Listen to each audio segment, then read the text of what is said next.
Hello friends, நம்ம இந்த வீடியோவில் பார்க்க போகிறது தமிழ்நாட்டில் நாளை முதல் நடைமுறைக்கு வரும் புதிய விதிமுறைகள்லாம் என்னென்னு இந்த வீடியோவில் பார்க்க போகிறோம். வீடியோ இறுதி வரைக்கும் ஸ்கிப் பண்ணாமல் பாருங்கள். வீடியோ பார்க்கறதுக்கு முன்னாடி நீங்கள் இந்த சேனலும் சப்ஸ்கிரைப் பண்ணலாம். கீழே இருக்கிற ரெட் கலர் சப்ஸ்கிரைப் பண்ணி கிளிக் பண்ணிக்கங்க. கூடிய பக்கத்தில் இருக்கிற பெல் ஐகானை கிளிக் பண்ணிக்கங்க. அப்போ தான் நாங்கள் போடக்கூடிய பயனுள்ள வீடியோக்களை நீங்கள் மிஸ் பண்ணாமல் பார்க்கலாம். வாங்க வீடியோக்குள்ளே போகலாம். தமிழ்நாட்டில் நாளை ஏப்ரல் 1ஆம் தேதி முதல் நடைமுறைக்கு வரும் புதிய விதிமுறைகளில் முதல்ல நம்ம பார்க்க போகிறது பார்த்தீங்கன்னா சுங்க கட்டண உயர்வு. தமிழ்நாட்டில் உள்ள சுங்கச்சாவடிகளில் ஆண்டுக்கு ஒரு முறை 2 சுங்கங்களாக சுங்க கட்டணம் உயர்த்தி வசூலிக்கப்பட்டு வருது. அந்த வகையில் தமிழ்நாட்டில் மொத்தம் உள்ள 78 சுங்கச்சாவடிகளில் முதற்கட்டமாக 40 சுங்கச்சாவடிகளில் இன்று நள்ளிரவு முதல் சுங்க கட்டணத்தை உயர்த்தி வசூலிக்க தேசிய நெடுஞ்சாலை ஆணையம் உத்தரவிட்டுள்ளது. இந்த சுங்கச்சாவடிகளில் 5 முதல் 10 விழுக்காடு வரை கட்டணம் உயர்த்தி வசூலிக்கப்பட உள்ளது. அடுத்ததாக பத்திரப்பதிவு கட்டணம் குறைவு. இந்த பத்திரப்பதிவு கட்டணம் யாருக்கெல்லாம் பார்த்தீங்கன்னாக்கா பெண்களுக்கு. பெண்கள் பெயரில் வீடு நிலம் பத்திரம் பதிந்தால் 1% பத்திரப்பதிவு கட்டணம் குறைக்கப்படும் என்ற அறிவிப்பை தமிழக சட்டப்பேரவையில் 2025-2026 நிதியாண்டுக்கான நிதிநிலை அறிக்கை தாக்கல் செய்தபோது நிதியமைச்சர் தங்கம் தென்னரசு வெளியிட்டிருந்தார். பெண்களுக்கு சொத்துரிமையில் சமபங்கை உறுதி செய்வதற்காக அவர்கள் பெயரில் சொத்துக்கள் மற்றும் விளைநிலங்களை பதிவு செய்யும் போது பதிவு கட்டணத்தில் சலுகை வழங்கப்படும் என அறிவிக்கப்பட்டுள்ளது.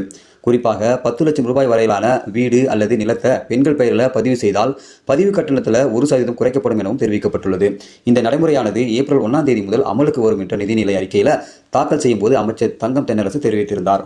மூன்றாவதாக ரிவார்டு பாயிண்டுகளில் மாற்றம். அதாவது கிரெடிட் கார்டுகள் மூலம் பரிவர்த்தனை செய்வதன் மூலம் ஒருவர் ரிவார்டு பாயிண்டுகளையும் நன்மைகளையும் பெறலாம். நீங்களும் இந்த நன்மையை பெற்றால் ஏப்ரல் 1ஆம் தேதி முதல் உங்களுக்கு அதிர்ச்சி ஏற்படலாம். புதிய நிதியாண்டு 2025-26 ஆண்டுக்கான சில நாட்களில் தொடங்க உள்ளது. இந்த நிலையில் SBI வங்கி, IDFC அக்வர்ஸ் வங்கி அல்லது ஆக்சிஸ் வங்கி ஆகியவை ரிவார்டு பாயிண்டுகளில் சில மாற்றங்களை செய்ய உள்ளன. இந்த மாற்றங்களானது அந்தந்த வங்கி வாடிக்கையாளர்களை நேரடியாக பாதிக்கிறது. அடுத்ததாக கிரெடிட் கார்டு சலுகைக்கு புதிய விதிமுறை. அதாவது SBIயில் ஏற்பட்டுள்ள மாற்றங்களில் ஒன்று டிக்கெட் வவுச்சர்கள் வசதியை நிறுத்துவதாக அறிவித்துள்ளது.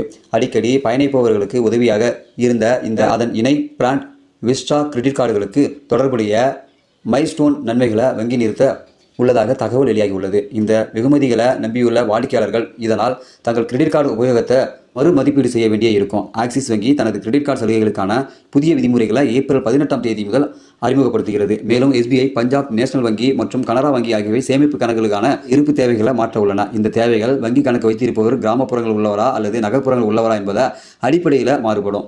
நிர்ணயிக்கப்பட்ட நிலுவைகளை பராமரிக்க தவறியவர்களுக்கு அபராதம் விதிக்கப்படும் என்றும் தெரிவிக்கப்பட்டுள்ளது. அடுத்ததாக பார்த்தீங்கன்னாக்கா UPI செயலியில் புதிய மாற்றம் கொண்டு வராங்க. செயல்படாத செல்போன் எண்களுடன் இணைக்கப்பட்டிருக்கும் UPI ஐடிகளை தேசிய பணம் செலுத்தும் நிறுவனம் ரத்து செய்ய உள்ளது. இதன் காரணமாக அத்தகைய செயல்படாத செல்போன் எண்களை வைத்துள்ள வாடிக்கையாளர்கள் கூகுள் பே, பேடிஎம், போன்பே போன்ற ஆன்லைன் பண பரிமாற்ற செயலிகளை பயன்படுத்த முடியாது.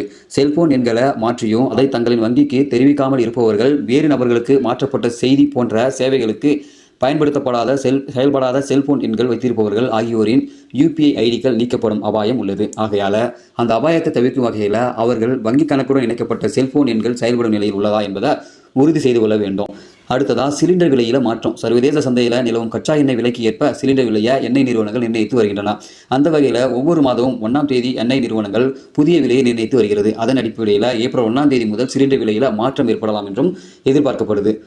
அடுத்ததாக நீலகிரி, கொடைக்கானலுக்கு செல்லும் சுற்றுலா பயணிகள் வாகனங்களுக்கு சென்னை உயர்நீதிமன்றம் இன்று மார்ச் 31ஆம் தேதி நள்ளிரவு முதல் இ-பாஸ் நடைமுறை அமல்படுத்தி உள்ளது. இதன் வழியாக இனி வரும் காலங்களில் யாரெல்லாம் நீலகிரி, கொடைக்கானலுக்கு சொல்கிறாங்களோ அவங்களுக்கு இ-பாஸ் கட்டாயம் என அறிவிக்கப்பட்டுள்ளது. இந்த அறிவிப்பானது ஏப்ரல் 1ஆம் தேதி நள்ளிரவு முதல், அதாவது இன்று நள்ளிரவு முதல் இந்த திட்டங்கள் எல்லாமே அமலுக்கு வருது. இந்த திட்டம் எல்லாமே உங்களுக்கு யூஸ்ஃபுல்லாக இருக்கும்னு நினைக்கிறேன். யூஸ்ஃபுல்லாக லைக் பண்ணுங்கள். இந்த திட்டத்தை பற்றி உங்களுக்கு கருத்துக்களை இந்த வீடியோ கீழே கமெண்ட்ல தெரியப்படுத்துங்க. மறக்காம இந்த வீடியோ உங்கள் நண்பர்களுக்கும் ஷேர் பண்ணுங்கள். இதுபோல பயனுள்ள வீடியோக்களை நீங்கள் தொடர்ந்து பார்க்கணும்னாக்கா நம்ம யூடியூப் சேனலை சப்ஸ்கிரைப் பண்ணுங்கள். மீண்டும் வீடியோ சந்திக்கலாம். அதுவரை மனிதர்கள் மதிப்போம், மனிதர்களை காப்போம். நன்றி.